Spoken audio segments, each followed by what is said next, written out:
Welcome to my channel. Swami Marathi grammar या चॅनलमध्ये तुमचे स्वागत आहे. तर गेल्या भागामध्ये आपण भाग 2 मध्ये स्वरांचे प्रकार हे अभ्यासलो होतो. तर आज आपण भाग 3 मध्ये व्यंजनाचे प्रकार बघणार आहोत. तसं व्यंजनाचे प्रकार भरपूर आहेत, पण आजच्यासाठी आपण फक्त स्पर्श व्यंजने म्हणजे काय हे बघणार आहेत. तर नेमकं स्पर्श व्यंजने म्हणजे नेमकं काय?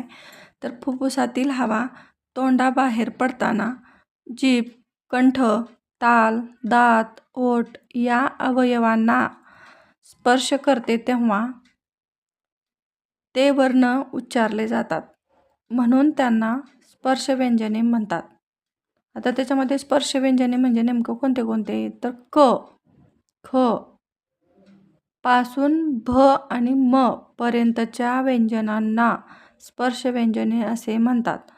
म्हणजे क, ख, ग, घ, च, छ या व्यंजनांचा उच्चार करत असताना आपल्या फुफ्फुसातून हवा आपल्या तोंडावाटे बाहेर पडत असते आणि जीभ, कंठ, ताल, दात, ओठ या सर्व अवयवांना ती स्पर्श करून जाते, म्हणून त्यास स्पर्श व्यंजने असे म्हणतात. इयत्ता 3री ते 5वीच्या विद्यार्थ्यांसाठी हे व्यंजने खूप महत्त्वपूर्ण आहेत.